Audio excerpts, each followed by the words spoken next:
आदरणीय अध्यक्ष जी, राष्ट्रपति जी ने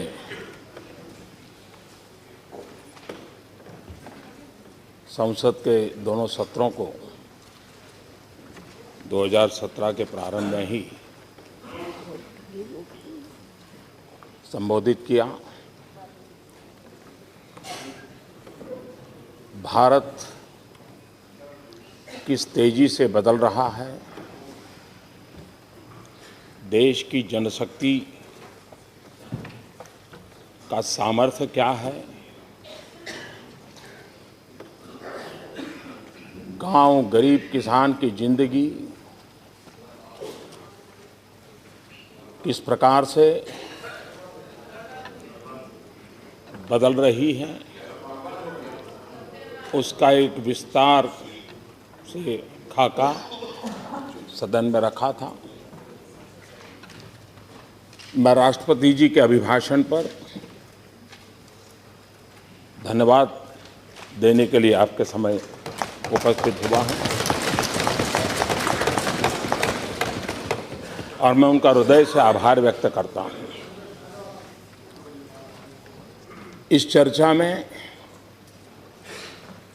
आदरणीय श्री मल्लिकार्जुन जी, श्री तारिक अनवर जी, श्री जयप्रकाश नारायण जी, श्री तथागत जी, सतपथी जी, कल्याण बनर्जी, श्री ज्योतिरादित्य सिंधिया, कई वरिष्ठ महानुभावों ने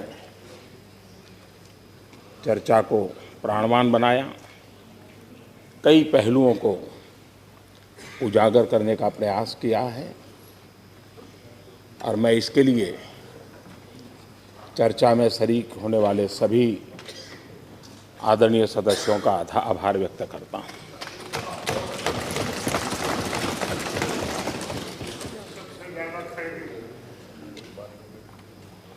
कल भूकंप आया।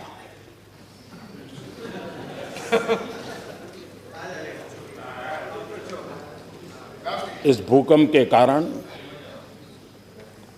जिन जिन क्षेत्रों में असुविधा हुई है, मैं उनके प्रति अपनी भावना व्यक्त करता हूं और केंद्र सरकार राज्य के पूरे संपर्क में है। स्थिति में कोई आवश्यकता हो तो कुछ टीमें वहां पहुंच भी गई है, लेकिन आखिर भूकंप आ ही गया।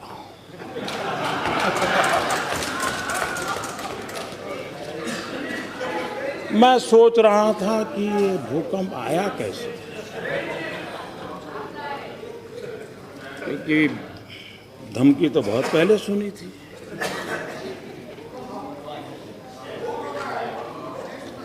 कोई तो कारण होगा कि धरती माँ इतनी रूठ गई होगी।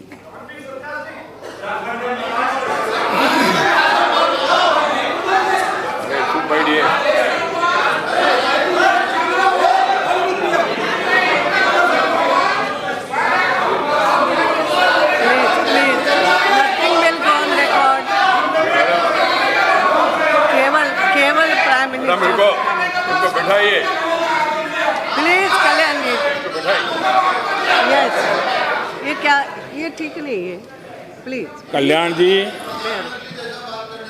आपका सीआर ठीक हो रहा है, आपका कल्याण होगा।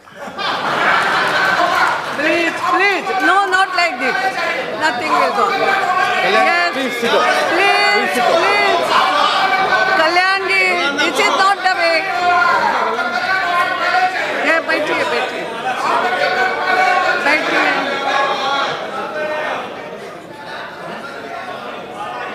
यस,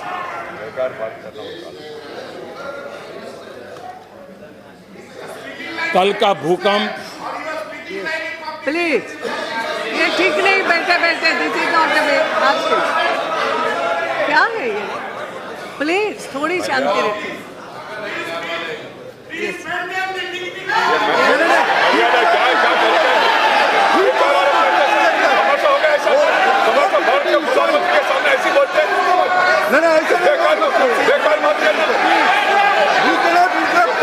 क्या बात है?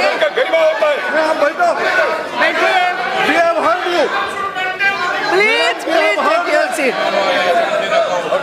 बारे में आप Kalyan ji, Kalyan Banerjee, please, this is not He has to be named.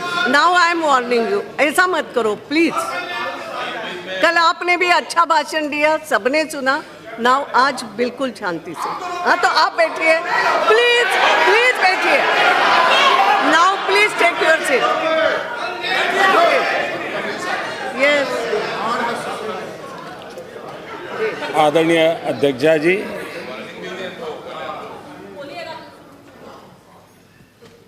मैं सोच रहा था कि आखिर भूकंप आया क्यों। जब कोई स्कैम में भी सेवा का भाव देखता है, स्कैम में भी नम्रता का भाव देखता है, तो सिर्फ मां नहीं, धरती मां भी दुखी हो जाती है और तब जाकर के भूकंप आता है।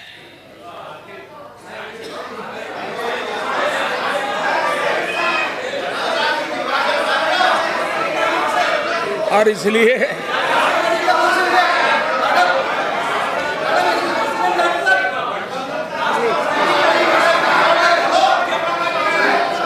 राष्ट्रपति जी ने अपने अभिभाषण में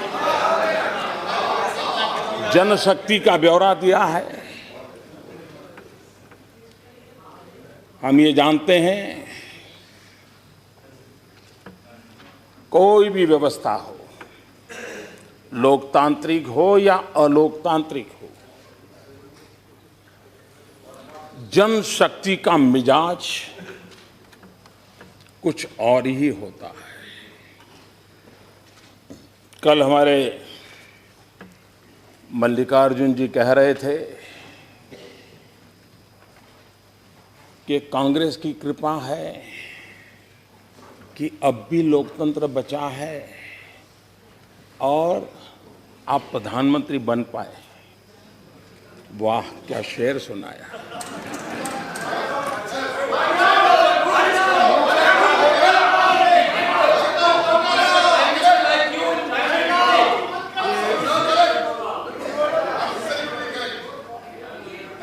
बहुत बड़ी कृपा की आपने इस देश पर, लोकतंत्र बचाया। कितने महान लोग हैं। लेकिन अध्यक्षा जी, उस पार्टी के लोकतंत्र को देश भली भांति जानता है। पूरा लोकतंत्र एक परिवार को आहूत कर दिया गया है।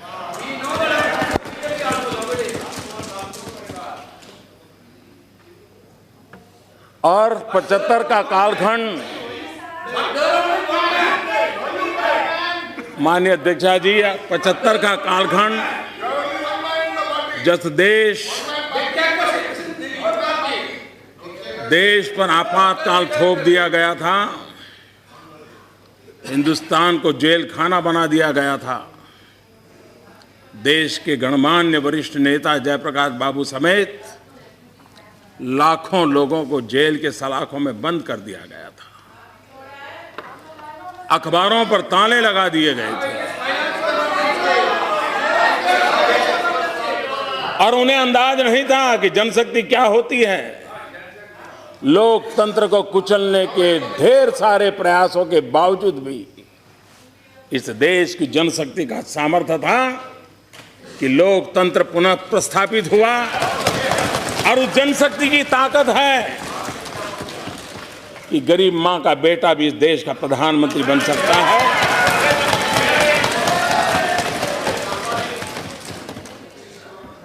और इसलिए राष्ट्रपति जी ने जनशक्ति का उल्लेख करते हुए जो कहा है,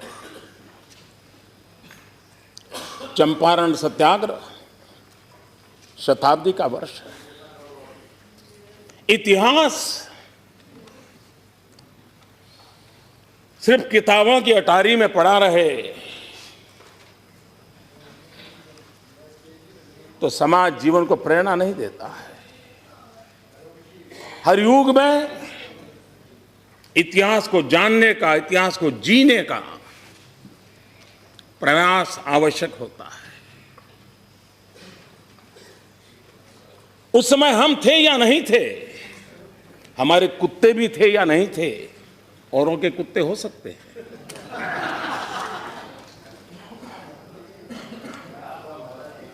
हम कुत्तों वाली परंपरा से पले बड़े नहीं हैं।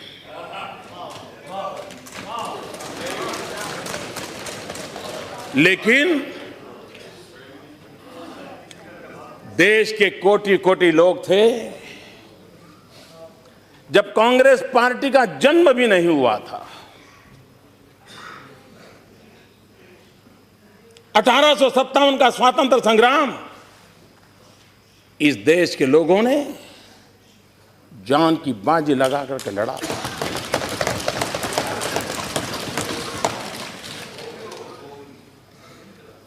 और सबने मिल करके लड़ा था। संप्रदाय की कोई भेद रेखा नहीं थी। और तब भी कमल था, आज भी कमल है।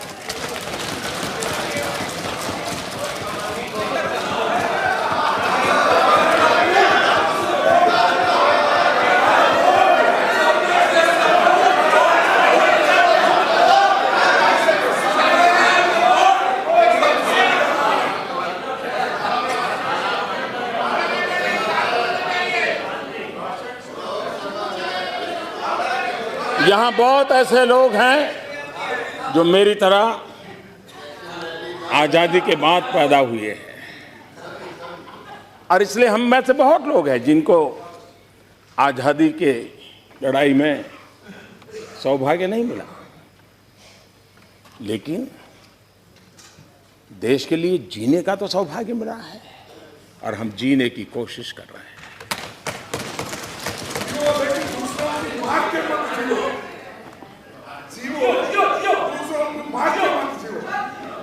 माननीय अध्यक्ष जी,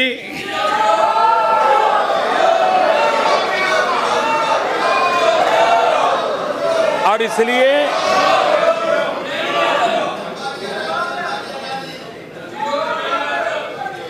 अपार जनशक्ति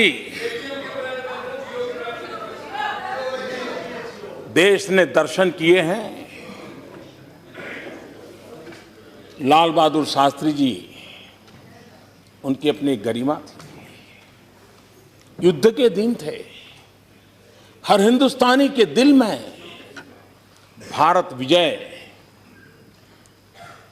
के भाव से भरा हुआ माहौल था। और उस समय जब लाल बहादुर शास्त्री जी ने कहा था, देश ने अन्न त्याग के लिए पहल की थी। सरकार बनने के बाद आज के राजनीतिक वातावरण को हम जानते हैं। ज्यादातर राज्य व्यवस्थाओं ने, राजनेताओं ने, राज्य सरकारों ने, केंद्र सरकारों ने जन सामर्थ्य को करीब करीब पहचानना छोड़ दिया है, और लोकतंत्र के लिए सबसे बड़ा चिंता का विषय भी रहता है। मुझ जैसे एक सामान्य व्यक्ति ने बातों बातों में कह दिया था कि जो अफोर्ड कर सकते हैं वो गैस की सब्सिडी छोड़ दें।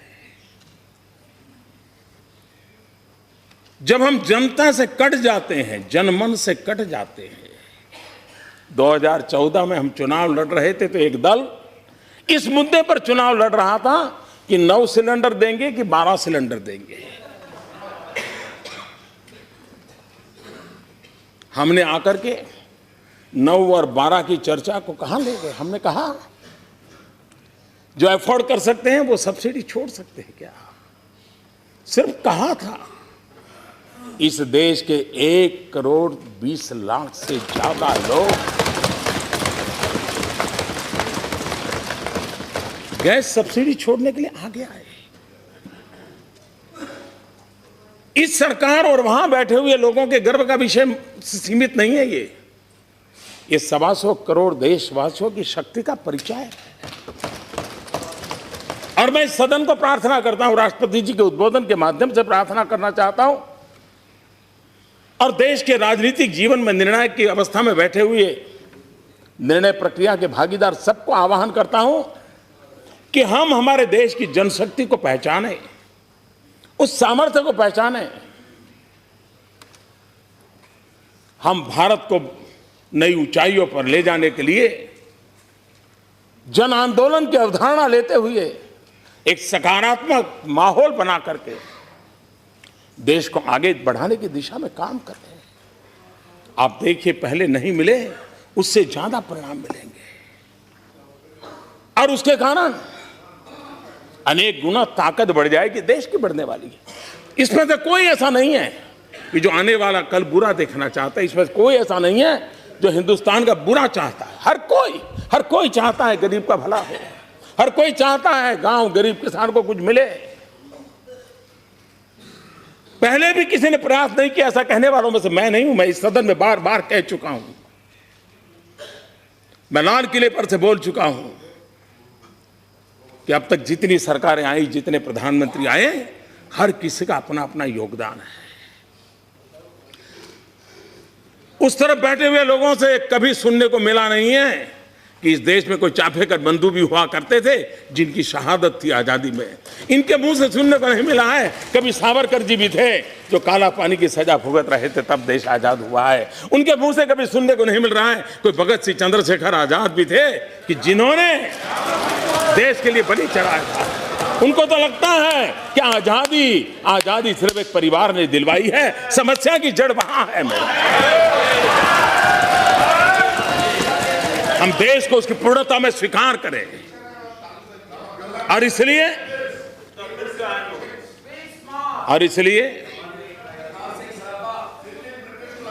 जनशक्ति को जोड़ करके हमारे यहां शास्त्रों में कहा गया है, अमंत्रम अक्षरम नास्ति, नास्ति मूलम अनौषधम, अयोग्य पुरुषो नास्ति, योजक तत्र दुर्लभ।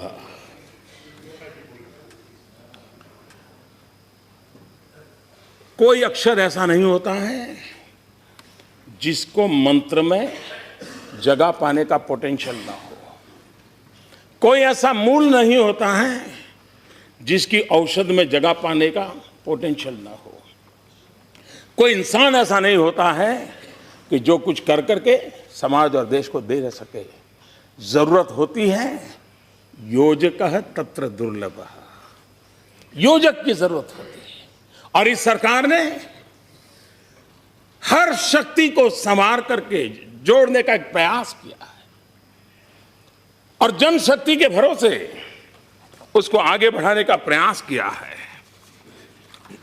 स्वच्छता का अभियान, मैं हैरान हूं, क्या इस बात के लिए हमें सिर्फ सोचना नहीं चाहिए कि आजादी के इतने साल हो गए। महात्मा गांधी का नाम हम लेते हैं, गांधी के दो प्रिय चीज थे। गांधी कहते थे कि आजादी से पहले भी मुझे अगर कोई पाना है तो मुझे स्वच्छता पानी है। हम स्वच्छता की गांधी जी की बात को लेकर आपके सामने आए, देश के सामने आए। इतनी सरकारें आई, इतने संसद चले सत्र, क्या कभी संसद में स्वच्छता विषय पर चर्चा तक हुई है? और इसलिए पहली बार ये सरकार आने के बाद, और इसलिए क्या स्वच्छता को भी हम राजनीति के एजेंडा का हिस्सा बनाएंगे? आप में से कौन है जो गंदगी में जीना चाहता है? आपके इलाके में कौन है जो गंदगी चाहता है? आप भी नहीं चाहते हैं, यहां वाले भी नहीं चाहते हैं, यहां वाले भी नहीं चाहते, कोई नहीं चाहता। लेकिन क्या हम मिल करके एक स्वर में समाज को इस पवित्र कार्य से जोड़ने को, गांधी जी के सपने को पूरा करने के लिए आगे नहीं बढ़ सकते? कौन रोकता है हमें? और इसलिए माननीय अध्यक्ष जी, इस अपार जनशक्ति को आगे लेते हुए इस बार एक चर्चा, अब ये तो सही है कि जब राष्ट्रपति जी का उद्बोधन पर चर्चा होती है और बजट भी आया होता तो बजट की बातें भी आ जाती हैं और राष्ट्रपति जी के उद्बोधन की भी बातें आ जाती हैं। बजट पर चर्चा होगी तब वित्त मंत्री जी विस्तार से उसको कहेंगे, लेकिन एक चर्चा आई है, बजट जल्दी क्यों किया गया। भारत एक कृषि प्रधान देश है। हमारा पूरा आर्थिक कारोबार कृषि पर आधारित है और ज्यादातर कृषि की स्थिति दिवाली तक पता चल जाती है। हमारे देश की एक कठिनाई है कि हम अंग्रेजों विरासत छोड़कर के आए उसको लेकर के चल रहे हैं। हम मई में करीब करीब बजट की प्रक्रिया को से पार निकलते हैं और 1 जून के बाद हिंदुस्तान में बारिश आना शुरू हो जाता है। 3 महीने तक बजट का उपयोग होना असंभव हो जाता है। एक प्रकार से हमारे पास कार्य करने का समय बहुत कम बच जाता है और जब समय होता है तब आखिरी दिनों की जो पूर्ति करने के लिए हम जानते हैं, हर सरकार जानती है कि दिसंबर से मार्च तक किस प्रकार से बिल कटते हैं और किस प्रकार से रुपये खर्च किए दिखाए जाते हैं। अब ये हमने सोचना चाहिए। अब मैं किसी की आलोचना नहीं कर रहा, अभी भी किसी को समझ आता है क्या कारण था कि आजादी के कई वर्षों तक बजट शाम को 5 बजे आता था। किसी ने सोचा नहीं, बस 5 बजे चल रहा है। क्यों चल रहा है भाई? 5 बजे इसलिए बजट चलता था कि यूके की पार्लियामेंट के टाइम के हिसाब से हिंदुस्तान में अंग्रेजों के जमाने से शाम को 5 बजे बजट आया। अब हमने उसको ही चालू रखा और हम बहुत कम लोगों को मालूम होगा, हम घड़ी ऐसे पकड़ते हैं तो इंडियन टाइम है, लेकिन घड़ी ऐसे पकड़ते हैं तो लंदन टाइम है। आपके पास घड़ी है तो देख लीजिए। उसी प्रकार से हाँ, ये दिखाने के लिए ताकि कई लोगों को बहुत चीजें समझ नहीं आती, पता नहीं पड़ता।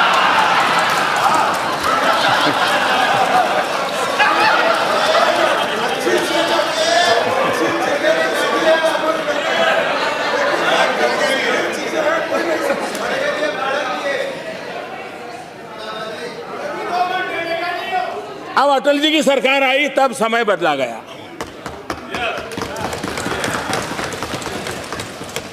हमारा भी प्रयास है और जब आपकी सरकार थी तब आप लोगों ने भी बजट के समय के संबंध में कमेटी बनाई थी, उसका विस्तृत रिपोर्ट है और आप भी चाहते थे कि भाई ये समय बदलना चाहिए और उन्होंने जो प्रपोजल दी है हमने उसी को पकड़ा है, लेकिन आप लोग नहीं कर पाए क्योंकि आपकी प्रायोरिटी अलग है। आप चाहते नहीं थे, ऐसा नहीं है, लेकिन उस प्रायोरिटी में नंबर कब लगेगा। तो इसलिए जो बातें आपके समय हुई है उन बातों को ये बड़े गर्व से कहना चाहिए, आपको फायदा उठाइए ना। ये तो हमारे समय हुआ था।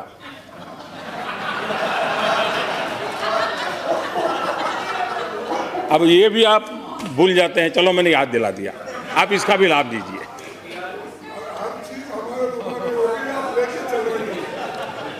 रेलवे के संबंध में भी विस्तार से चर्चा जब बजट की होगी, लेकिन एक बात हम समझे कि 90 साल पहले जब रेल बजट आता था तब ट्रांसपोर्टेशन का एक प्रमुख मोड सिर्फ रेलवे था। आज ट्रांसपोर्टेशन एक बहुत बड़ी अनिवार्यता बनी है और इकलौता रेलवे नहीं है, कई प्रकार के ट्रांसपोर्टेशन के मोड है। जब तक हम कॉम्प्रिहेंसिवली ट्रांसपोर्ट इस विषय को जोड़ करके नहीं चलेंगे तो हम समस्याओं से जूझते रहेंगे और इसलिए मुख्य धारा में रेलवे व्यवस्था भी रहेगी, उसमें कोई प्राइवेटाइजेशन को कोई तकलीफ नहीं है, उसकी स्वतंत्रता तो को कोई तकलीफ नहीं है, लेकिन सोचने के लिए सरकार एक साथ कॉम्प्रिहेंसिव हर प्रकार के मोड ऑफ ट्रांसपोर्ट को देखना शुरू करे, आवश्यक है। और हमने जब से आए हमने रेलवे में बजट में बदलाव किया है। आप जानते हैं कि पहले बजट में हमारे गौड़ा जी ने बताया था कि करीब 1500 घोषणाएं हुई थी और कौन मजबूत है, कौन हाउस में ज़्यादा परेशान करता है, उसको ध्यान में रख करके, उसको खुश रख करके एक एक चीज़ बोली दी जाती थी। वो भी ताली बजा देता था, अपने इलाके में जाके बता देता था ये काम हो गया। हमने देखा साहब 1500 ऐसी चीज़ें हुई थी जिनका कागज पर ही मोक्ष हो गया था। तो ये ऐसा हम क्यों करते हैं? मैं जानता हूं इससे राजनीतिक दृष्टि से हमें नुकसान होता है, लेकिन किसी ने तो जिम्मा लेना पड़ेगा। देश में जो गलत चीजें डेवलप हो चुकी हैं उसको हम रोकें। और ब्यूरोक्रेसी को सूट करता है जी, ऐसी चीजें उनको सूट करती हैं कि राजनेता ताली बजा दे, वो उनकी गाड़ी चलाते रहे। मुझे नहीं चलानी है जी। देश के सामान्य मानवी की आशा आकांक्षाओं के लिए फैसले लेने हैं, अच्छे फैसले लेने का प्रयास है, अच्छी तरह करने का प्रयास है,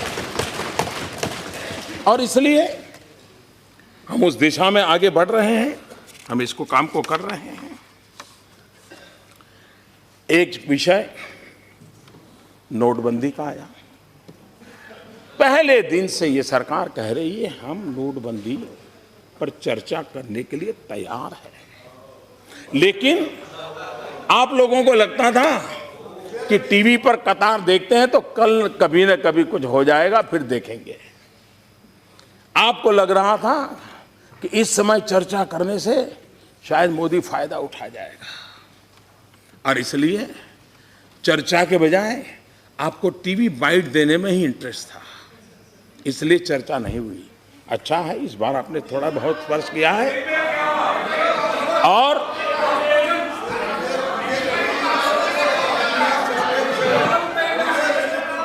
nothing, only prime minister statement, nothing. 70 days बर्बाद किया आपने सदन को। कितना बड़ा बदलाव आया है,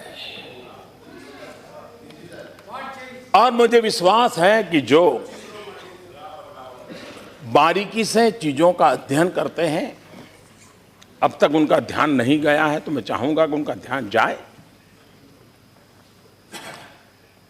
2014 के पहले का वक्त देख लीजिए, 2014 मई के पहले का, वहां से आवाज उठती थी कि कोयले में कितना खाया, 2G में कितना गया, जल करप्शन में कितना गया, वायु करप्शन में कितना गया, आसमान के करप्शन में कितना गया, कितने लाख गए, यही वहां से आवाज आती थी। ये मेरे लिए कितनी खुशी की खबर है कि जब वहां से आवाज आती थी मोदी जी कितना लाए, कितना लाए, कितना लाए, तब आवाज उठती थी कितना गया, अब आवाज उठ रही कितना लाए। इससे बड़ा जीवन का संतोष क्या हो सकता है? इससे बड़ा जीवन का, यही तो सही कदम है, यही तो सही कदम है। दूसरा, हमारे खड़गे जी ने कहा कि काला धन हीरे जवाहरात में है, सोने में है, चांदी में है, प्रॉपर्टी में है।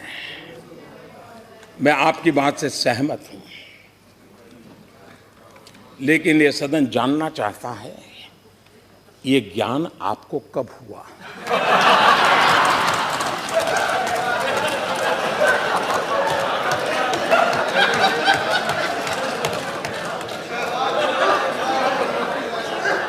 क्योंकि इस बात का कोई इनकार नहीं कर सकता है कि भ्रष्टाचार का प्रारंभ नगद से होता है, उसकी शुरुआत नगद से होती है, परिणाम में प्रॉपर्टी होती है, परिणाम में ज्वेलरी होती है, परिणाम में गोल्ड होता है, शुरुआत नगद से होती है। दूसरा, आपको मालूम है कि यही बुराइयों के केंद्र में है, बेरावी प्रॉपर्टी है, जवाहरात है, गोल्ड है, चांदी है। जरा आप लोग बताइए 1988 में जब समान राजीव गांधी देश के प्रधानमंत्री थे, पंडित नेहरू से भी ज्यादा बहुमत इस सदन में आपके पास था, दोनों सदन में आपके पास था। पंचायत से पार्लियामेंट तक सब कुछ आपके कब्जे में था। आप ही आप थे, कोई नहीं था। 1988 में आपने बेनामी संपत्ति का कानून बनाया। आपको जो ज्ञान आज हुआ है, क्या कारण था कि 26 साल तक उस कानून को नोटिफाई नहीं किया गया? क्या कारण था उसको दबोच कर रखा? अगर उस समय नोटिफाई किया होता तो जो ज्ञान आज आपको हुआ है, 26 साल पहले की स्थिति थोड़ी ठीक थी। देश बहुत जल्दी साफ सुथरा होने की दिशा में एक काम हो जाता। वो कौन लोग थे जिनको कानून बनने के बाद ज्ञान हुआ कि अब कानून दबाने में फायदा है? वो किस परिवार? आप इससे बच नहीं सकते।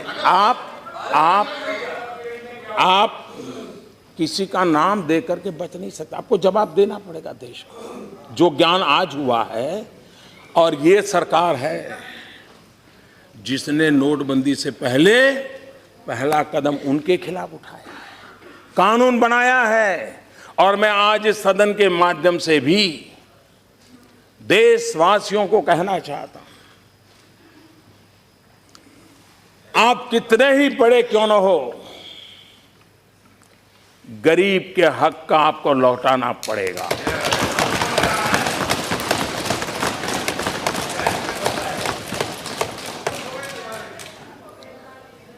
और मैं इस रास्ते से पीछे लौटने वाला नहीं हूं। मैं गरीबों के लिए लड़ाई लड़ रहा हूं और गरीबों के लिए लड़ाई लड़ता रहूंगा। इस देश के गरीबी के मूल में, इस देश में गरीबी के मूल में देश के पास प्राकृतिक संपदा की कमी नहीं थी, देश के पास मानव संसाधनों की कमी नहीं थी, लेकिन देश में एक ऐसा वर्ग पनपा जिन्होंने लोगों के हक लूटते रहे। उसी का नतीजा है कि देश जिस ऊंचाई पर पहुंचना चाहिए था नहीं पहुंच पाया। आप कहते हैं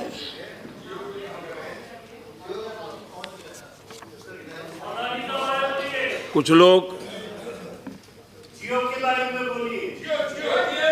उसकी जिनकी एजेंसी होगी वो बोलेंगे।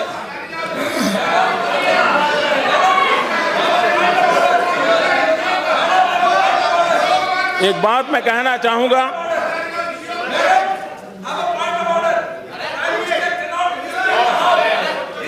क्या है? You cannot be disturbing the house like this. Please take your seat. No, you cannot be disturbing like this. Nothing is, आप चिंता मत। हम ये जानते हैं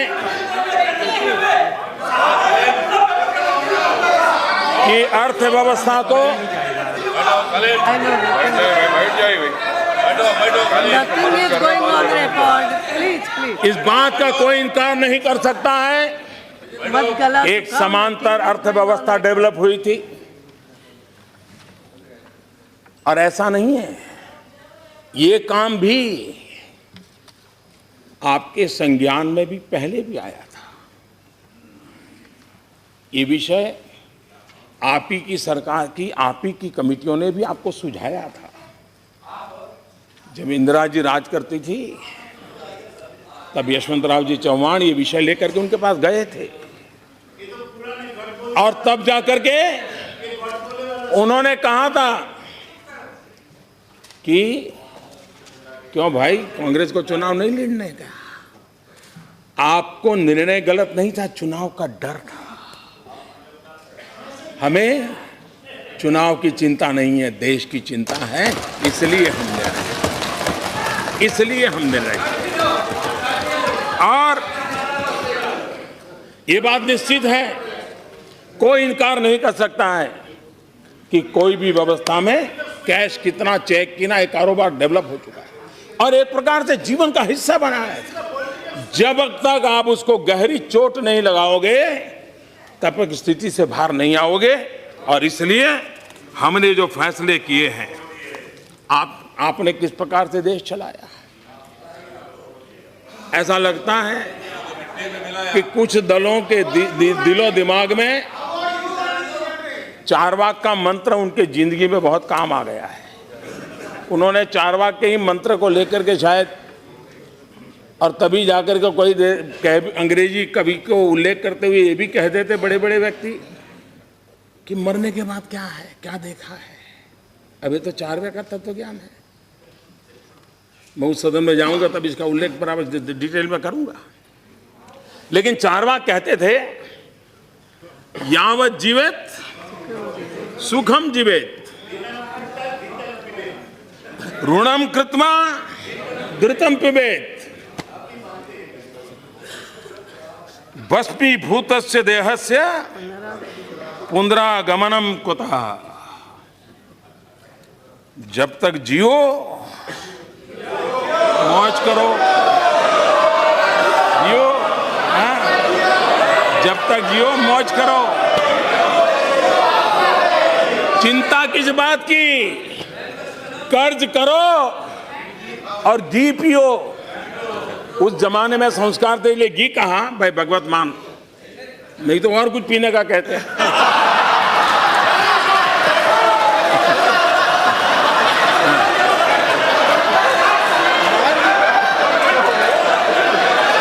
लेकिन उस समय ऋषियों ने, वहां संस्कार थे तो उन्होंने घी पीने की बात कही थी। शायद आज का जमाना होता तो कुछ और पीने की चर्चा करनी पड़ती। लेकिन इस प्रकार की फिलॉसफी से कुछ लोगों को लगता है कि जब अर्थव्यवस्था इतनी अच्छी चल रही थी तो आपने ऐसे समय ऐसा निर्णय क्यों किया। ये बात सही है। आप जानते हैं, अगर आपको कोई बीमारी हो और डॉक्टर कहता है भी ऑपरेशन करना है, ऑपरेशन बहुत जरूरी है, फिर भी वो कहता है पहले भाई शरीर ठीक करना पड़ेगा, डायबिटीज कंट्रोल करना पड़ेगा, डीकना कंट्रोल करना पड़ेगा, 7-8 दिन और मशवरा, फिर बाद में ऑपरेशन करते हैं। जब तक वो स्वस्थ नहीं होता है ऑपरेशन करना नहीं पसंद करता डॉक्टर, कितनी भी गंभीर स्थिति हो। डीमोनेटाइजेशन के लिए यह समय इतना पर्याप्त था कि देश की अर्थव्यवस्था तंदुरुस्त थी। अगर दुर्बल होती हम ये कतई सफलतापूर्वक नहीं कर पाते। ये तब सफल होता है ताकि अर्थव्यवस्था मजबूत थी। और इसी समय दूसरा, इसका समय, ऐसा मत सोचिए कि हड़बड़ी में होता है। इसके लिए मोदी का अध्ययन करना पड़ेगा आपको।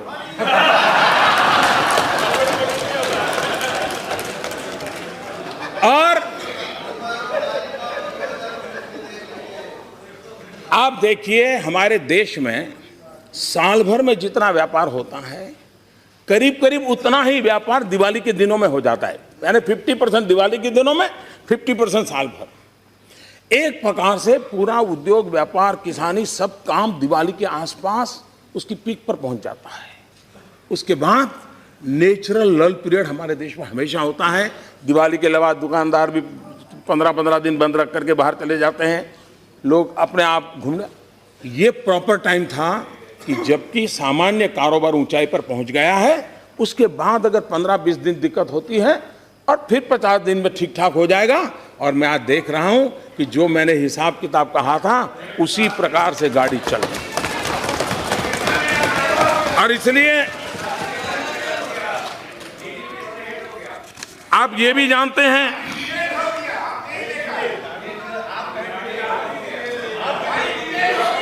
आप ये जानते हैं, एक जमाना था इनकम टैक्स डिपार्टमेंट की मर्जी पर, एक समय था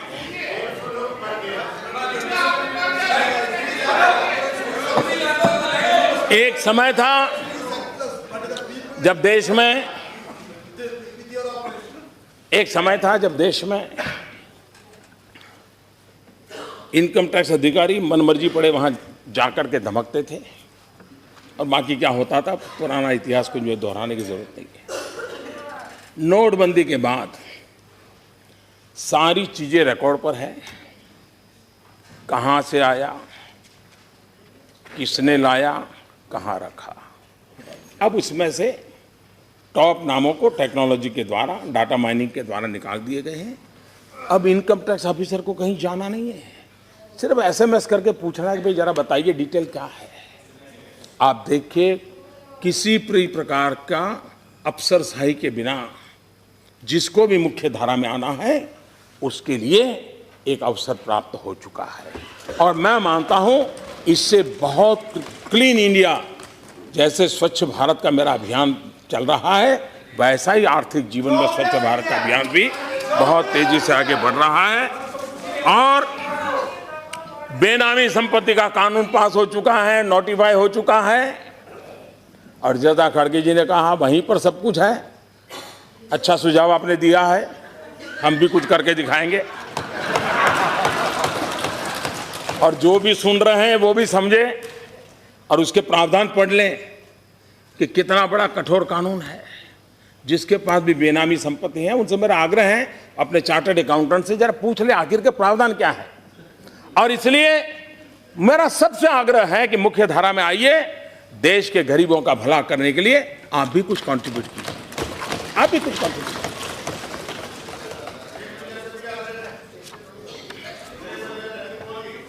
जहां जहां कभी कभी लगता है कि ये निर्णय अचानक हुआ क्या, मैं जरा जानकारी देना चाहता हूं। जिस दिन हमारी सरकार बनी, सबसे पहला काम किया कैबिनेट में SIT बनाई। सुप्रीम कोर्ट ने कहा था और लंबे अरसे तक लटका पड़ा था कि विदेश के काले धन के लिए SIT बनाओ, हमने बनाई। सुप्रीम कोर्ट ने कहा था उस प्रकार से बनाई। और सुप्रीम कोर्ट ने क्या कहा था, क्या कहा था? 26 मार्च 2014, since 1947 for 65 years nobody thought of bringing the money stays away in foreign banks to the country. The government has failed in its role for 65 years. This court feels that you have failed in your duty, and so it gives an order for the appointment of the committee headed by former judges of this court. 3 years have passed, but you have not done anything to implement the order. What have you done? Except for filing one report, you have done nothing. ये 24 मार्च 2014 को supreme court ने उस सरकार को कहा है।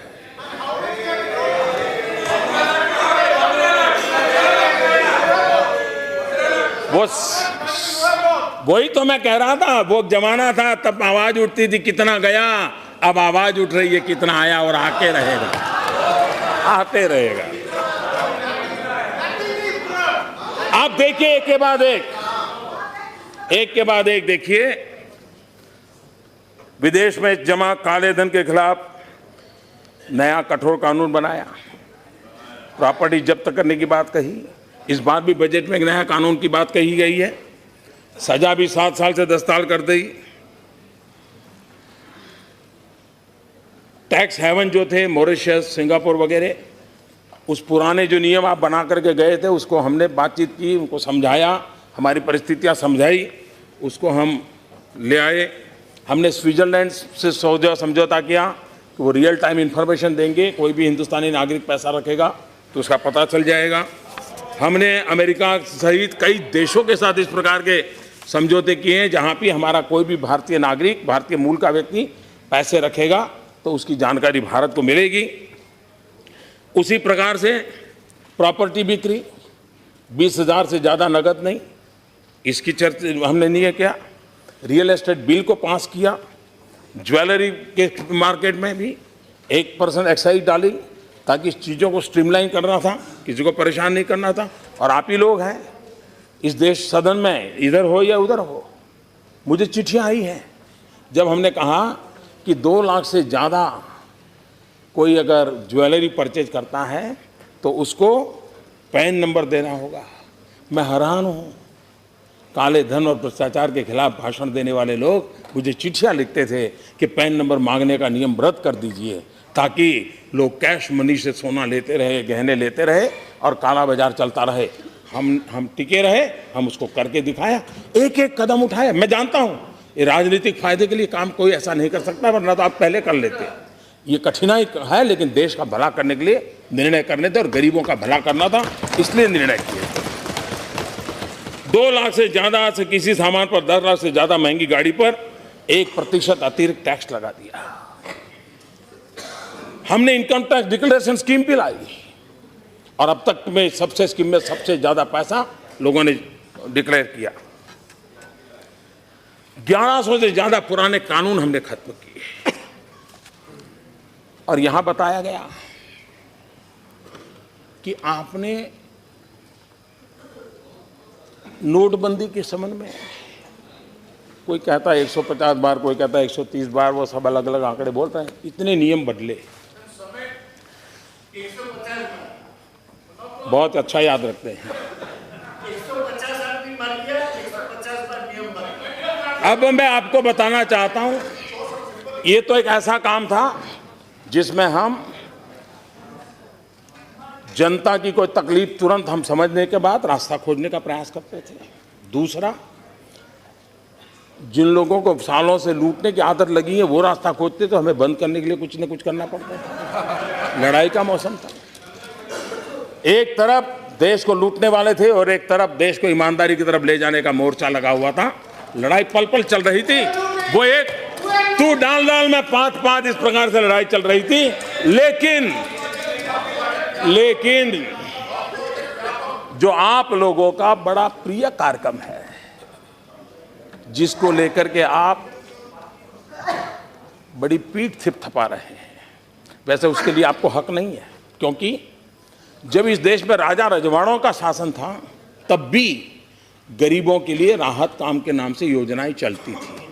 उसके बाद भी हिंदुस्तान में फूड फॉर वर्क के नाम से कई योजना, 9 देश आजाद होने के बाद 9 प्रकार की अलग अलग नामों से चली हुई योजना चलते चलते चलते अब उसने एक नाम लिया जिसको मनरेगा कहते हैं। कई यात्रा करके आया हुआ है और हर राज्य में, जहां कम्युनिस्टों की सरकार थी उन्होंने भी पश्चिम बंगाल में किया था, जहां शरद पवार की सरकार थी महाराष्ट्र में किया था, गुजरात में भी जो कांग्रेस की सरकार, हर देश में किसी ने आज़ादी के बाद इस प्रकार के काम किए ही किए, हर किसी ने किए थे। तो कोई नई चीज नहीं थी, लेकिन नाम नया था। लेकिन देश को और आपको खुद को भी जान करके आश्चर्य होगा कि शांत रूप से इतने सालों से चली हुई योजना के बाद भी मनरेगा में 1035 बार परिवर्तन किए हैं। 1035 बार नियम बदले गए हैं। आप कभी अपने तो आईने में झांकिए, और उस समय तो लड़ाई नहीं थी, इतने बड़े दबाव में काम करना नहीं था। क्या कारण था कि मनरेगा जैसा एक जो लंबे अरसे से चल रहा था, उसको भी आपको लाने के बाद 1035 बार उसमें परिवर्तन करने पड़े। और इसलिए नियमों में परिवर्तन किया। एक्ट तो एक बार हो गया, एक्ट 1035 बार परिवर्तित नहीं हुआ है। और इसलिए मैं आज You listen to the honorable Prime Minister ना? We have listened to you. हमने सुना है आपको, आप भी शांति से सुनिए। और इसलिए आज मैं आपको 40 मिनट के बजाय 1.25 घंटे मिल चुके थे बाबू। और इसलिए मैं कहना चाहूंगा, आज मुझे आपको काका हाथरसी की एक कविता के शब्द सुनाता हूं। काका हाथरसी के कविता के शब्द सुनाता हूं, और मैं काका हाथरसी को याद करता हूं तो कोई उत्तर प्रदेश के चुनाव के साथ न जोड़े, क्योंकि उनके हर चुनाव में काका हाथरसी की बात तो चलती रहती थी। काका हाथरसी ने किया था, काका हाथरसी ने कहा था, अंतरपट में खोजिए छिपा हुआ है खोट, अंतरपट में खोजिए छिपा हुआ है खोट। और काका हाथरसी ने आगे कहा है, मिल जाएगी आपको बिल्कुल सत्य रिपोर्ट।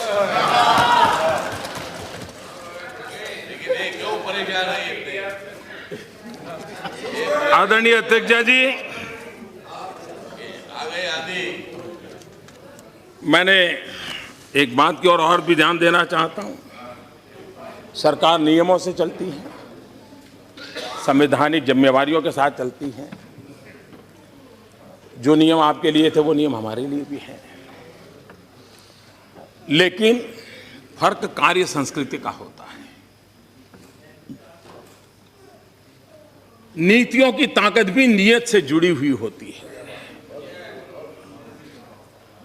अगर नियत में खोट है तो नीतियों की ताकत माइनस में चली जाती है, जीरो छोड़ो माइनस में चली जाती है। और इसलिए हमारे देश में उस कार्य संस्कृति को भी समझने की जरूरत। जब भी हम कुछ बोलते हैं यहां से, ये तो हमारे समय था, ये तो हमारे समय था, तो आज मुझे लग रहा है कि मैं ही उसी पर खेलूं। थोड़ा आपके मैदान में खेलने के लिए आना पसंद करूंगा आज मैं। और इसलिए ऐसा क्यों हुआ? ऐसा तो नहीं है कि आपको ज्ञान नहीं था, आपको ज्ञान कल ही हुआ, ऐसा थोड़ा था, आपको जानकारी थी। लेकिन महाभारत में कहा है इस प्रकार से, जानामि धर्मम न च मे प्रवृत्ति, जानामि अधर्मम न च मे निवृत्ति।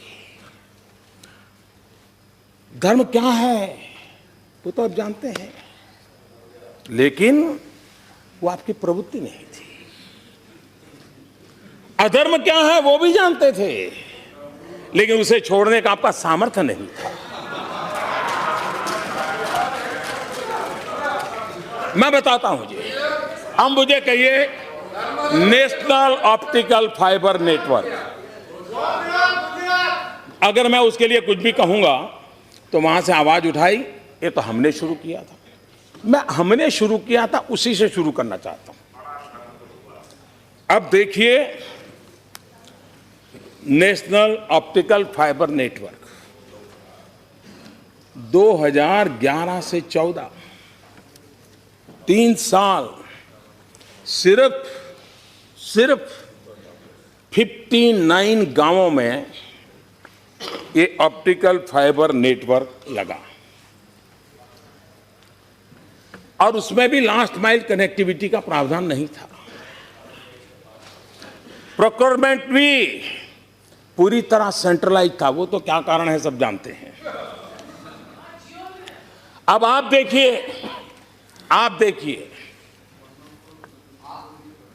हमने पूरी कार्य संस्कृति कैसे बदलती है, अप्रोच कैसे बदलता है। सब राज्यों को पहले साथ में लिया। लास्ट माइल कनेक्टिविटी मतलब स्कूल में ऑप्टिकल फाइबर नेटवर्क मिलना चाहिए, अस्पताल में मिलना चाहिए, पंचायत घर में मिलना चाहिए, इस प्राथमिकताओं को तय किया। प्रोक्योरमेंट क्या था, वो भारत सरकार के हाथ से रख करके हमने उसको डिसेंट्रलाइज कर दिया, और परिणाम ये आया कि इतने कम समय में अब तक 76,000 गांवों में optical fibre network last mile connectivity के साथ पूरा हो गया।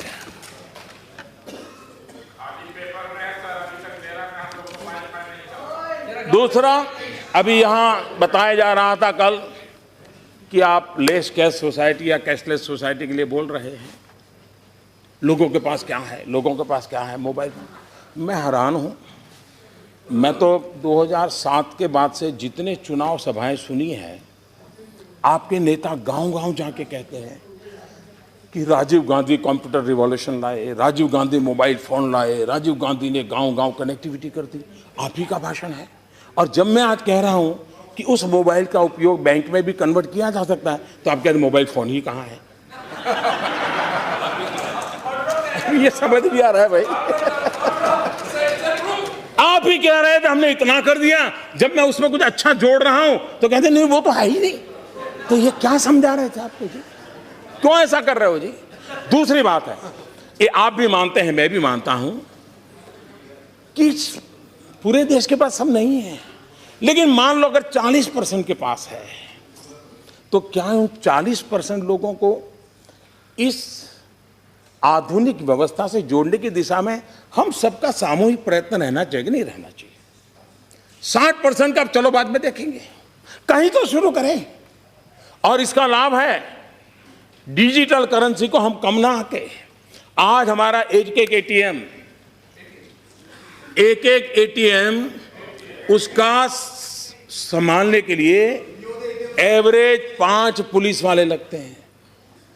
करेंसी को एक जगह से दूसरे ले जाने के लिए सब्जी और दूध के मोबिलाइजेशन के लिए जितना खर्चा होता है, उससे ज्यादा उसके मोबिलाइजेशन से खर्चा होता है।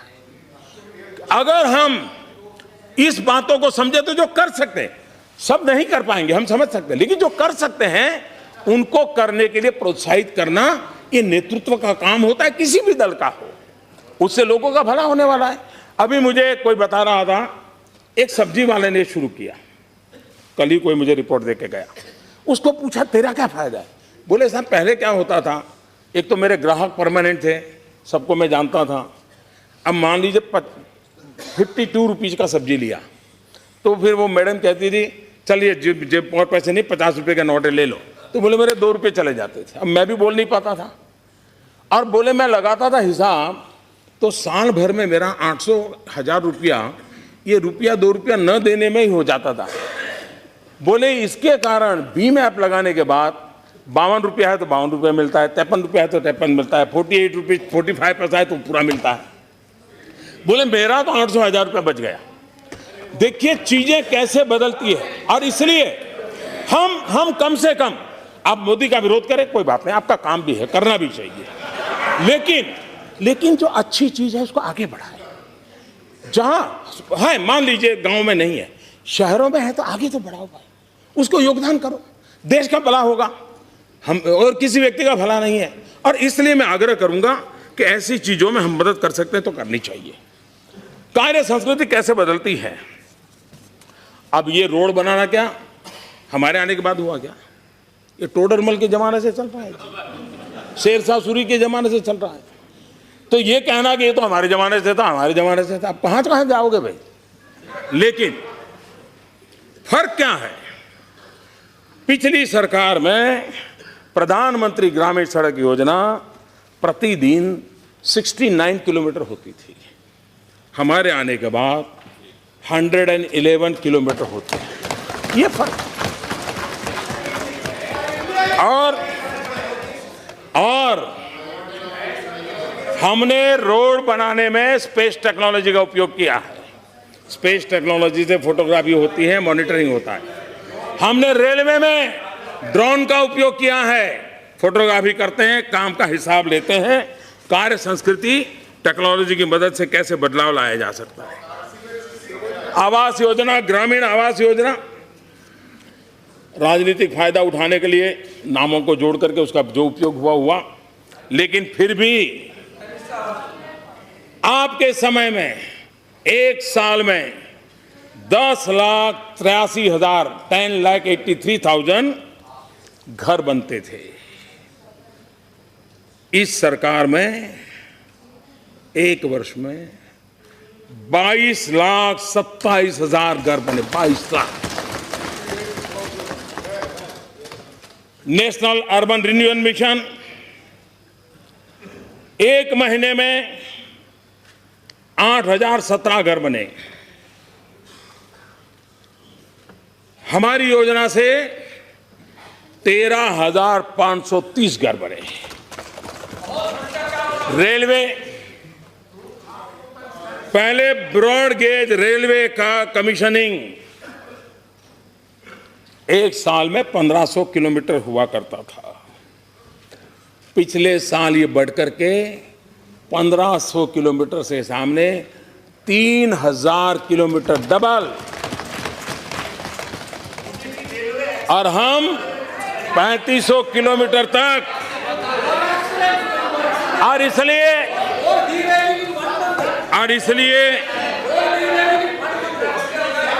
इसलिए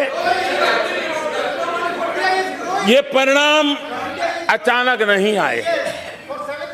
योजनाबद्ध तरीके से हर पल हर चीज का मॉनिटर करते करते करते यही लोग, यही कानून, यही मुलाजिम, यही फाइल, यही माहौल, उसके बाद भी बदलाव लाने में हम तेज गति से आगे बढ़ रहे हैं। और ये अचानक नहीं होता है, इसके लिए पुरुषार्थ करना पड़ता है। और इसलिए हमारे शास्त्रों में कहा गया है, उद्यमेन ही सिद्धंति कार्याणि न मनोरथै।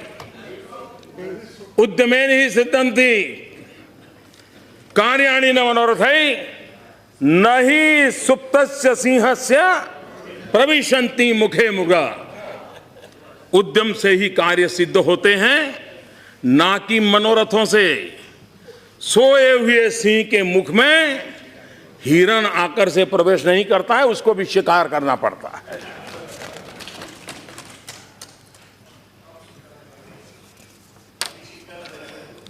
आदरणीय अध्यक्ष महोदय, कुछ मूलभूत परिवर्तन कैसे आते हैं? हम जानते हैं कि राज्यों के इलेक्ट्रिसिटी बोर्ड,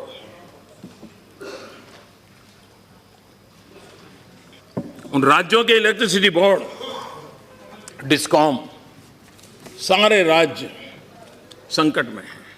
कभी तो हिंदुस्तान में लाल किले पर से इसकी चिंता की गई थी एक प्रधानमंत्री के द्वारा, इतनी हद तक ये हालत बिगड़ी हुई थी। पिछले 2 साल में बिजली उत्पादन में क्षमता बढ़ी, कन्वेंशनल एनर्जी उसको जोड़ा गया,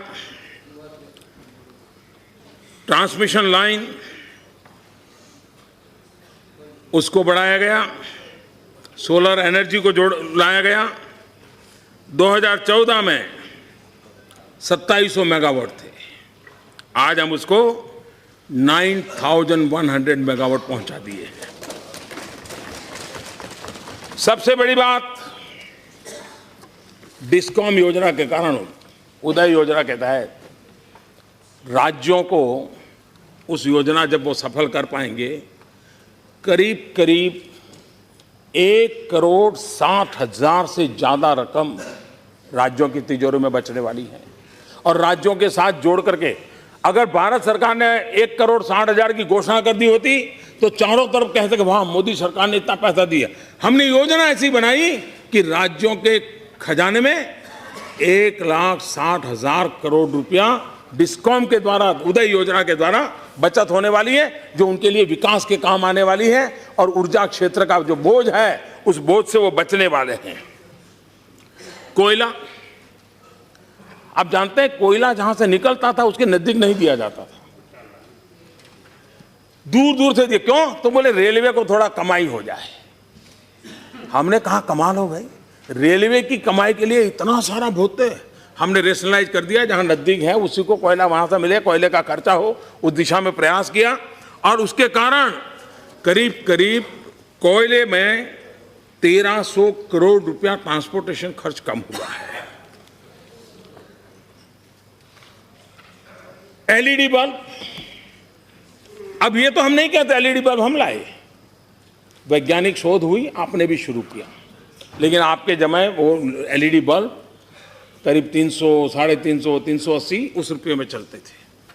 एलईडी बल्ब से एनर्जी सेविंग होता है। हमने एक बड़ा मिशन रूप में काम उठाया और करीब करीब इतने कम समय में, पिछले 8-9 महीने से इस योजना को बल दिया है, इतने कम समय में 21 करोड़ एलईडी बल्ब लगाने में हमने सफलता पाई है और तेज गति से आगे बढ़ रहा है। और अब तक जो एलईडी बल्ब लगे हैं उसके कारण परिवारों में जो बिजली का बिल आता था, वो जो बिजली की बिल कम हुआ है, वो परिवारों में करीब करीब 11,000 करोड़ रुपयों का बचत हुई है। अगर किसी सरकार ने बजट में 11,000 करोड़ बिजली उपभोक्ताओं को देने का तय किया होता तो अखबारों में हेडलाइन बनती है। हमने एलईडी बल्ब लगाने मात्र से 11,000 करोड़ रुपया बिजली का बिल सामान्य मानवी के घर में कम किया है। कार्य संस्कृति अलग होती है तो कैसा परिवर्तन आता है, इसका ये नमूना है। और इसलिए हमने इस काम को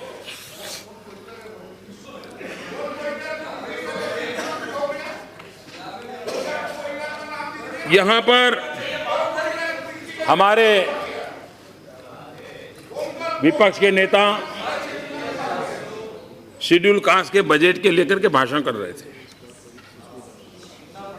लेकिन बड़ी चतुराई पूर्वक 13-14 के आंकड़ों को उन्होंने बोलना अच्छा नहीं माना, खुद का लगाते थे। 13-14 आता था, अटक जाते थे। शेड्यूल कास्ट सब प्लान कुल आवंटन 2012-13 37,113, 13-14 41,561, 16-17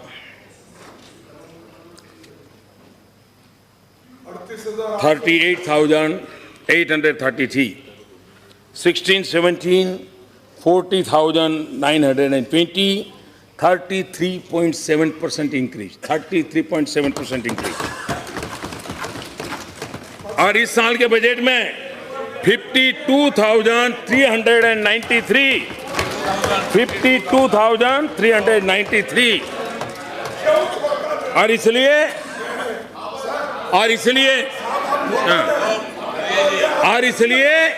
इसलिए ये झूठ है और ये नहीं कह सकते आप ये झूठ है, ये नहीं कह सकते आप सत्य सुनने की हिम्मत चाहिए, सत्य सुनने की हिम्मत चाहिए।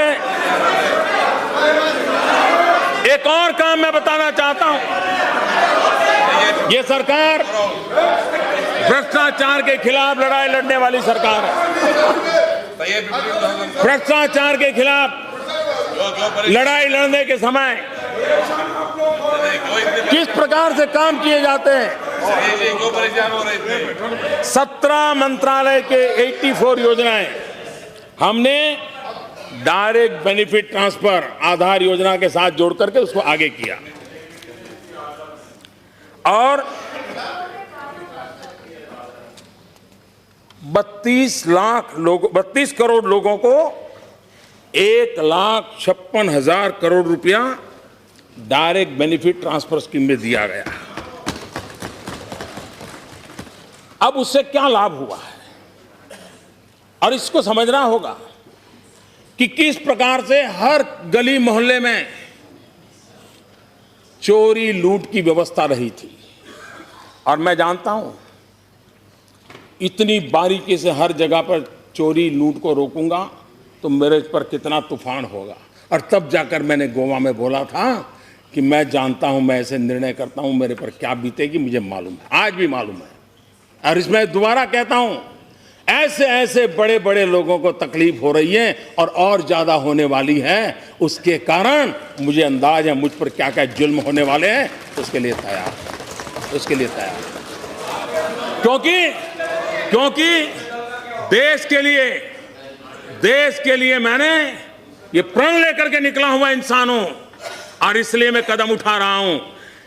पहली योजना, हमारे यहां गैस सिलेंडर जाते थे, सब्सिडी मिलती थी। जब उसको आधार योजना से जोड़ा तो उसका लीकेजेज करीब 26,000 करोड़ रुपए से ज्यादा लीकेजेज रुका, जिसका परिणाम यह आया कि 1.5 करोड़ गरीब परिवारों को गैस का कनेक्शन देने में हम सफल हुए।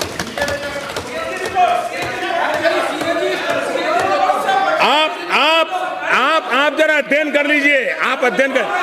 मैं सदन में जब बोलता हूं तो जिम्मेवारी के साथ बोलता हूं। पिछले 2.5 वर्षों में फर्जी राशन कार्ड, गरीब आदमी के हक को छीनने का काम फर्जी राशन कार्ड वाले करते थे।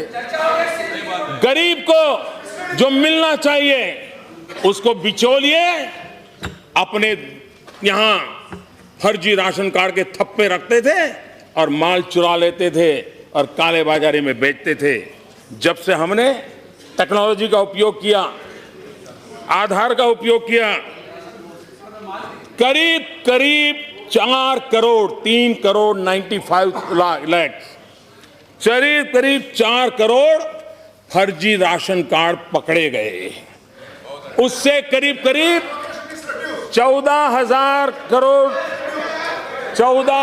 करोड़ ये इतनी रकम बिचौलियों मार खाते थे, गरीब के हक का मार खाते थे, वो मुख्य धारा में आया और गरीबों की तरफ बढ़ गया। मनरेगा में आधार से पेमेंट दिया जाता है, डायरेक्ट ट्रांसफर पैसा होता है, करीब 94% सक्सेस मिली है और उसका परिणाम यह हुआ है कि leakages 7,633 rupees 33 crore 7,633 crore rupees उसका लीकेज अब तक बच पाया है। और ये हर वर्ष, एक वर्ष का नहीं, आने वाले वर्षों में भी बचने वाला और आगे भी जो है किस प्रकार से national social assistance programme NSAP करीब 400 करोड़ रुपया जिसका कोई लेनदान नहीं मिल रहा है लेकिन पैसे जाते थे। कुछ तो ऐसी चीजें पाई गई जिस बेटी का जन्म नहीं हुआ वो बेटी विधवा भी हो गई और खजाने से धन भी जा रहा है। इन सब को रोकने की कार्य संस्कृति को लेकर के हम चले हैं। स्कॉलरशिप, ऐसे कई चीजें हैं। एक मोटा मोटा अंदाज लगाता हूं, एक वर्ष में, और ये हर वर्ष, अभी तो मैं कह रहा हूं शुरुआत है, 49,500 करोड़ रुपीस ये बिचौलियों के पास जाते हुए रुक गए। आप कल्पना कर सकते हैं, करीब 50,000 करोड़ रुपया जो गरीबों के हक का था वो बिचौलिए खा जाते थे करप्शन के नाम पर, लूट के नाम पर। उनको रोकने का काम, उसके लिए एक बड़ी हिम्मत लगती है, करके दिखाया है। आदरणीय अध्यक्ष जी, मैं कार्य संस्कृति का एक उदाहरण भी देना चाहता हूं। किसानों की बड़ी बड़ी बातें करते हैं।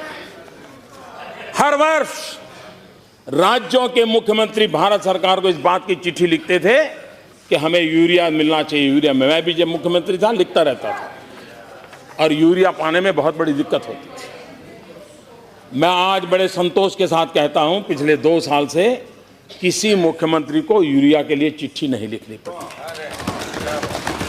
कहीं यूरिया के लिए कतार नहीं लगी है, कहीं यूरिया के लिए लाठीचार्ज नहीं हुआ है। लेकिन ये बात हम भूले नहीं, पुराने अखबार निकाल दीजिए, किसानों को यूरिया पाने के लिए कितनी तकलीफ होती है। अब मुझे बताइए, नीम कोटिंग इसका ज्ञान सिर्फ हम ही को है क्या आपको नहीं था क्या? आपको था। आपने 5 अक्टूबर 2007 यूरिया नीम कोटिंग की चर्चा आपके ग्रुप ऑफ मिनिस्टर के द्वारा प्रिंसिपली अप्रूव हुई। 5 अक्टूबर 2007 से लेकर के क्या हुआ, करीब 6 साल।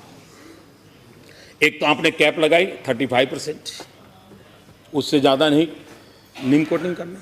आप 100% नहीं करते तब तो उसका कोई लाभ ही नहीं होता है, क्योंकि यूरिया चोरी होता है, कारखानों में चला जाता है, किसान के नाम पर सब्सिडी के बिल कटते हैं, लेकिन किसान को लाभ नहीं मिलता था।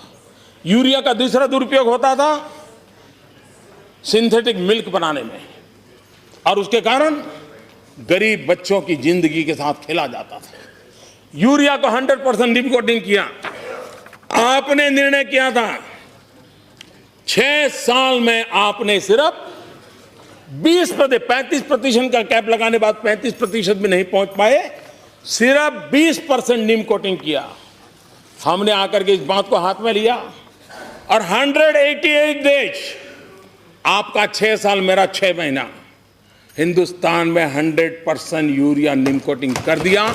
इंपोर्टेड यूरिया को भी नीम कोटिंग कर दिया, और उस नीम कोटिंग का लाभ, इसका हमने सर्वे करवाया है ना। आपकी कार्य संस्कृति हमारी कार्य संस्कृति में फर्क इतना है, नीम कोटिंग की बात आती है आप खड़े हो जाते, ये तो हमारे जमाने का है। तो आपके जमाने का, आपके मैदान में आज खेलना मैंने तय किया है, इसलिए मैं खेल करके दिखाता हूं कि आपका हाल क्या है। नीम कोटिंग का अध्ययन हमने करवाया, agriculture development and rural transformation centre, उन्होंने जो एनालिसिस करके रिपोर्ट दिया है, किसानों का कितना भला हो रहा है। देखिए, धान के उत्पादन में 5% वृद्धि, गन्ने के उत्पादन में 15% वृद्धि। आप कल्पना कर सकते हैं कि किसानों को इसके कारण कितना खर्चा बच रहा है। किस प्रकार से आदरणीय राष्ट्रपति जी ने हम सबसे एक आह्वान किया है कि लोकसभा और विधानसभाओं के चुनाव साथ साथ होने की दिशा में सोचने का समय आ गया है। इसको राजनीतिक तराजू से न तोला जाए। तत्कालीन हर किसी को थोड़ा बहुत नुकसान होगा, हर किसी को थोड़ा बहुत होगा, लेकिन इस विषय पर गंभीरता से सोचने की आवश्यकता है। आज हर वर्ष 5-7 राज्यों में चुनाव होते ही रहते हैं। 1 करोड़ से ज्यादा सरकारी मुलाजिम कभी न कभी चुनावों में लगे रहते हैं। सबसे ज्यादा नुकसान शिक्षा क्षेत्र से जुड़े हुए हमारे अध्यापकों प्राध्यापकों को चुनाव के काम में जाना पड़ता है। हमारे भविष्य की पीढ़ी को नुकसान हो रहा है, बार बार चुनाव के कारण हो रहा है, और उसके कारण खर्च में भी बहुत बड़ी वृद्धि हो रही है। और इसलिए 2009 का जो लोकसभा का चुनाव हुआ तो 1100 करोड़ का खर्च हुआ था, और 2014 का लोकसभा का चुनाव हुआ 4000 करोड़ से भी ज्यादा हुआ। आप कल्पना कर सकते हैं इस गरीब देश पर, ये गरीब देश पर कितना बोझ पड़ रहा है। आज कानून व्यवस्था की दृष्टि से अनेक नई नई चुनौतियां आ रही है। प्राकृतिक संकटों के कारण भी सिक्योरिटी फोर्स की मदद लगती है। दुनिया भर में फैल रहा आतंकवाद और हमारे दुश्मन देश जिस प्रकार से हरकतें कर रहे हैं, हमारी सिक्योरिटी फोर्स को उसमें ताक लें। इतना बड़ा काम बढ़ता जा रहा है, दूसरी तरफ सिक्योरिटी फोर्सेस की ज्यादातर शक्ति चुनावी प्रबंधनों में लगाई जानी पड़ रही, उनको भेजना पड़ रहा है। इन संकट को हम समझे और एक दीर्घदृष्टा के रूप में, कोई एक दल इसका निर्णय नहीं कर सकता है, सरकार इसका निर्णय कतई नहीं कर सकती है, लेकिन अनुभव के आधार पर जिम्मेवार लोगों ने मिल करके इस समस्या का समाधान हमने खोजना होगा, हमें रास्ता खोजना होगा। और राष्ट्रपति जी ने जो चर्चा निकाली है, उस चर्चा को हमने आगे बढ़ाना चाहिए। उनका धन्यवाद करते हुए, उनके धन्यवाद के लिए हम लोगों ने प्रयास करना चाहिए। एनडीए के बारे में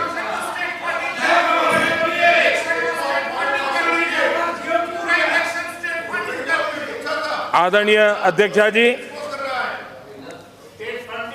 हमारे देश की ग्रामीण अर्थकारण को मजबूत किए बिना देश का अर्थकारण आगे नहीं बढ़ता है। मैं हैरान हूं, हमारे विपक्ष के नेता को राष्ट्रपति जी के संबोधन में दलित, पीड़ित, शोषित, वंचित, युवा, मजदूर, इनके उल्लेख से भी परेशानी हुई। क्या इस देश में दलित, पीड़ित, शोषित, वंचित इन लोगों को, इन लोगों का, क्या उन लोगों का राष्ट्रपति के भाषण में स्थान नहीं होना चाहिए? उसे पीड़ा होनी चाहिए। मैं हैरान हूं कि ऐसी पीड़ा क्यों होती है।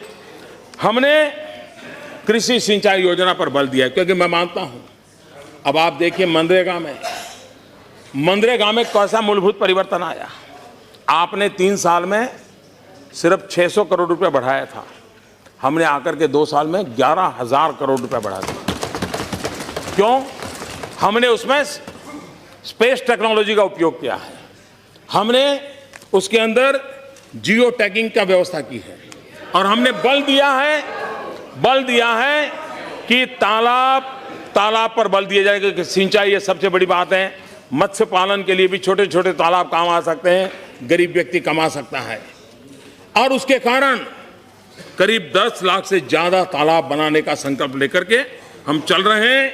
और पिछले बार भी हमने तालाब की ओर बल दिया था, उसी से हमारे जो किसान हैं उनको एक बहुत बड़ा लाभ होने की संभावना है।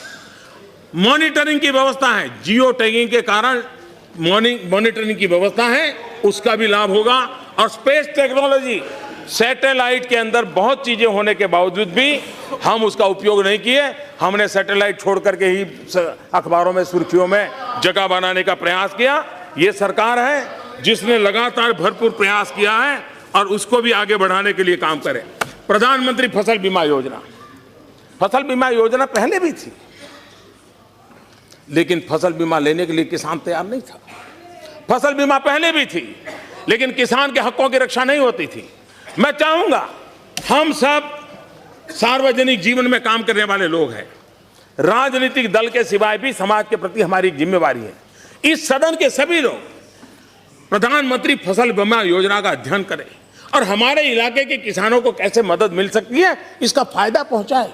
पहली बार बुआई न हुई हो प्राकृतिक आपदा के कारण, तो भी वो बीमा का हकदार बना है, और फसल काटने के बाद भी अगर 15 दिन के अंदर अंदर कोई और आपदा आई तो भी वो फसल बीमा का हकदार बने। ये निर्णय छोटा नहीं है, ये निर्णय छोटा नहीं है, और इसलिए ये हम सबका दायित्व बनता है कि हम हमारे किसानों को ये जो लाभ मिला है उस लाभ को हम पहुंचाए।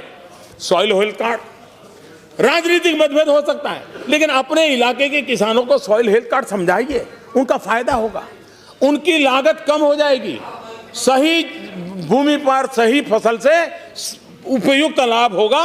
ये सीधा सीधा विज्ञान है, उसमें राजनीति करने की कोई जरूरत नहीं है। इसको हमने आगे बढ़ाना चाहिए, और उसमें मैं तो चाहूंगा छोटे छोटे एंटरप्रेन्योर आगे आए, खुद अपनी प्राइवेट लैब बनाएं, और वे खुद सर्टिफाइड लैब के द्वारा धीरे धीरे गांवों में भी एक नए रोजगार का क्षेत्र भी खुले। उस दिशा में हमने काम करना चाहिए। आदरणीय अध्यक्ष महोदय, हमने और भी अनेक विषयों यहां पर युवाओं के लिए चर्चा हुई, रोजगार के अवसर, मुद्रा योजना से करीब करीब 2 करोड़ से ज्यादा लोगों को बिना कोई गारंटी जो धन दिया गया है, या तो वो खुद अपने पैरों पर खड़ा हुआ है या पहले से था, तो एक अधिक व्यक्ति को रोजगार देने के लिए वो ताकत आई है।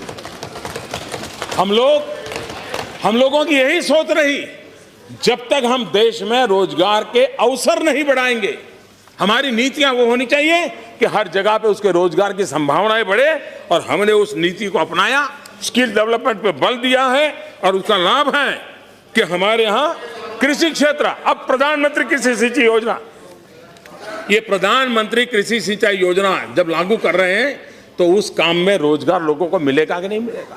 हम लोगों को ऊर्जा गंगा की योजना के साथ पूर्वी भारत को गैस पाइपलाइन से जोड़ने की दिशा में बड़ा अभियान चलाया है। सैकड़ों किलोमीटर का गैस पाइपलाइन लगने वाला है। क्या नौजवान को रोजगार की संभावना उसमें पड़ी है कि नहीं पड़ी है? और इसलिए विकास का वो दिशा हो जिसमें नौजवानों को रोजगार मिले। हमने अभी टेक्सटाइल में, जूतों के क्षेत्र में अनेक इनिशिएटिव लिए हैं, जिसके कारण अनेक लोगों को नए रोजगार और नए नए क्षेत्रों में रोजगार की इसकी संभावना हुई है। देश के छोटे उद्योगों को बढ़ावा देना बहुत जरूरी है। इस बजट में भी बहुत महत्वपूर्ण फैसले किए हैं, और छोटे छोटे उद्योगों को जितना बल मिलेगा उसके कारण हमारे देश में रोजगार की संभावनाएं बढ़ेगी। जीरो डिफेक्ट, जीरो इफेक्ट, ये अगर हमारा प्रोडक्शन का क्राइटेरिया रखे तो हम दुनिया के मार्केट को भी कैप्चर कर सकते हैं, और हमारे छोटे उद्योगकारों की एक्सपोर्ट करने की ताकत होती है। बड़े बड़े उद्योगकारों को छोटे छोटे पुर्जे लगते हैं, वो छोटे छोटे कारखानों से मिलते हैं, और बहुत बड़ा इंजीनियरिंग की दुनिया में हम मिरेकल कर सकते हैं। और इसलिए सरकार ने, और अभी बजट में जो योजना लाए हैं नए बजट में, उसका लाभ 96% उद्योगकारों को मिलने वाला है। 96%। 4% जो बड़े लोग हैं वो बाहर रह गए, लेकिन 50 करोड़ से कम वाले करीब 96% है, उन सबको फायदा मिल रहा है, और बहुत बड़ा फायदा मिल रहा है। उसके कारण रोजगार के लिए बहुत बड़ी संभावनाएं बढ़ने वाली है। यहां पर सर्जिकल स्ट्राइक, मैं हैरान हूं। अपने सीने पर हाथ रख करके पूछिए, सर्जिकल स्ट्राइक के पहले 24 घंटे राजनेताओं ने कैसे कैसे बयान दिए थे। कैसी भाषा का प्रयोग किया था।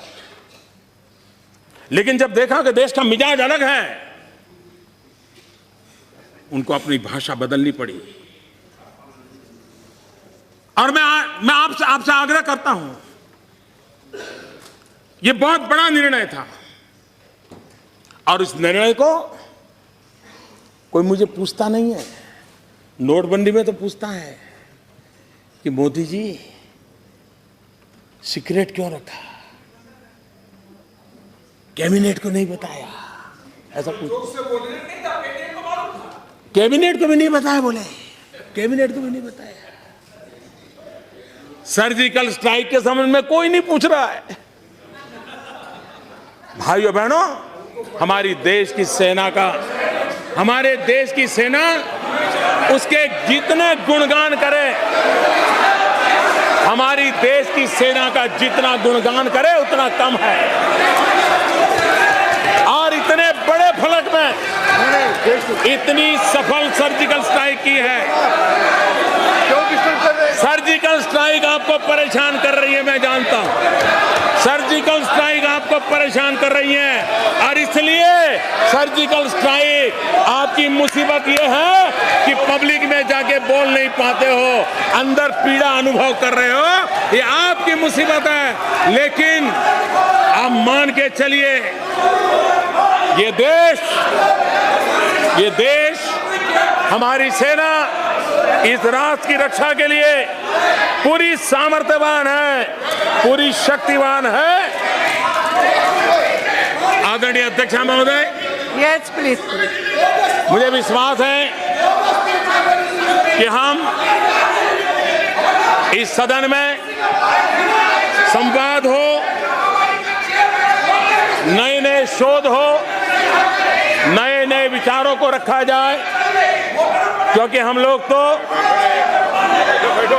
ज्ञान के पुजारी हैं, विचारों का स्वागत करने वाले लोग हैं। जितने नए विचार मिलेंगे, किसी भी दिशा में से विचार आए, जरूरी नहीं है कि विचार इसी दिशा में आए, इसी दिशा में विचार आए, उत्तम विचारों का स्वागत है। क्योंकि हमें सबने मिलकर के, अल्टीमेट हम सबका उद्देश्य है हमारे देश को आगे बढ़ाना। अल्टीमेटली हम सबका उद्देश्य है देश को बुराइयों से मुक्त कराना। अल्टीमेटली हमारा उद्देश्य है कि इस देश को नई ऊंचाइयों पर ले जाना। और विश्व के अंदर एक अवसर आया है, ऐसे अवसर बहुत कम आते हैं। आज की जो विश्व की अवस्था है उसमें भारत के लिए एक अवसर आया है। इस अवसर का अगर हम फायदा उठाएं और एक स्वर से, एक ताकत के साथ हम दुनिया के सामने प्रस्तुत होंगे, मुझे विश्वास है विश्व में भी जो सपना देख करके हमारे पूर्वज चले थे उसको हम पूरा कर सकते हैं। आदरणीय अध्यक्ष महोदय, आपने मुझे समय दिया, सदन ने मुझे सुना, इसके लिए मैं आपका आभारी हूं। और मैं फिर एक बार आदरणीय राष्ट्रपति जी को हृदय से अभिनंदन करते हुए मेरी बात को विराम देता हूं। बहुत बहुत धन्यवाद। ऑनरेबल मेंबर्स, हो गया, क्या होता है, किस बात पर क्या ना, बैठिए, नहीं किसी को नहीं। कल बहुत अच्छे से डिस्कशन हुआ है, नाउ नथिंग। क्या होता है ये, हो गया।